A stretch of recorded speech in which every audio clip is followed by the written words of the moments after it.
खुलुमबाय लोगोफोर, गोजोन फुंबिलि बयनिसिमबो। नोंथांमोनखौ गोदान भिडिअ'आव आरो फिन खेबसेबाव बयखौबो बरायनाय बावहरबाय। आं दिनै नोंथांमोननि सिगाङाव 12 आगस्ट 2024 मायथाइनि सानसेनि फानजामुथिखौ फरायथिनो लादों। गिबियावनो दङ मेष राशि। दिनैनि साना जौगानाय गोग्लैनायजों बुंफबनाय सान जागोन। फालांगियाव जौगानायनि खाबु थागोन, नाथाय राङारि आयदाफोराव रावखौबो मेगन खाना फोथायनो नाङा। वृषभ राशि।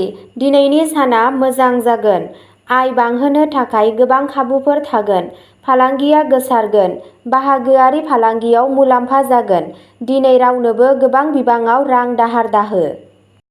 मिथुन राशि। आथिखालाव मिथुन राशिनि सुबुंफोरा धोरोमारि हाबा मावनो लुबैगोन। दान होनाय हाबाफोराव सांग्राङै बाहागो लागोन। दिनै नोंथांनि गासैबो लुबैनायफोरा आबुं जागोन, थेवब्लाबो गोसोआव जिउ लोगोरिनि सावस्रिखौ लानानै जिंगा थागोन। कर्क राशि। जिउ राहाजों सोमोन्दो थानाय गोबां गोनां थिरांथाफोर लानाय जागोन। रांखान्थियारि थासारिया गोख्रों जागोन। गोदान खामानि जागायजेननो थाखाय बेयो मोनसे मोजां सान। सिंह राशि। खामानिजों सोमोन्दो लाखिनानै दावबायनाया जाथावना जागोन। मावख'आव लोगोफोरनि मददजों नोंथाङा गोबां जाफुंसार जागोन, बबेखानि जिउ राहायारि जिउआव एसे साननानै थिरांथा ला। कन्या राशि। बे राशिनि सुबुंफोरा जिउ राहाजों सोमोन्दो गोनां थिरांथाफोरखौ जोबोद सांग्रांथियै लानांगोन। जुदि नोंथाङा खामानियाव जायखिजाया रोखोमनि हेंथाजों मोगा-मोगि जानांदों, अब्ला बिमा-बिफाजों बेनि सायाव सावराय। दिनै हाखु-दाखु जेबो खामानि दाखालाम। तुला राशि।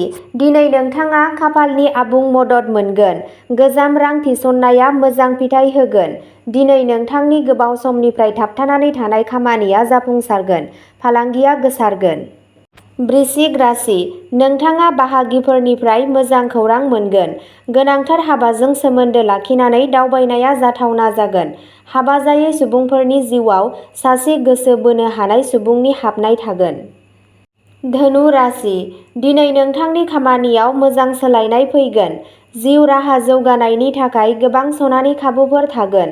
नोंथाङा खामानिनि मोजां फिथाय मोनगोन। रांखान्थियारि थासारिया गोख्रों जागोन। फालांगियाव गोबां मुलाम्फा जागोन। मकर राशि। दिनैनि साना मकर राशिफोरनि थाखाय जोबोद जुजिनो गोनां जागोन। नोंथांनि सानफ्रोमबोनि रुटिनआव गोबां सोलायनाय फैगोन। जिउ खुंनाया सिगांनिख्रुइ साबसिन जागोन। कुम्भ राशि। आथिखालाव कुम्भ राशिनि सुबुंफोरनि जिउआव गोबां जेंनाफोर नुजाथिगोन। गोसोआ सावस्रिनि थाखाय जिंगा सिगोन। फालांगिजों सोमोन्दो गोनां थिरांथाफोरखौ जोबोद सांग्रांथियै लानांगौ। मीन राशि। दिनै मीन राशिनि सुबुंफोरा गावसोरनि जिउ राहायाव गोदान मोनफुंनायफोर मोनगोन। नोंथाङा मोनफ्रोमबो खामानियाव गोबां जाफुंसारनाय मोनगोन। जिउआव खुसि आरो जौगानाय फैगोन।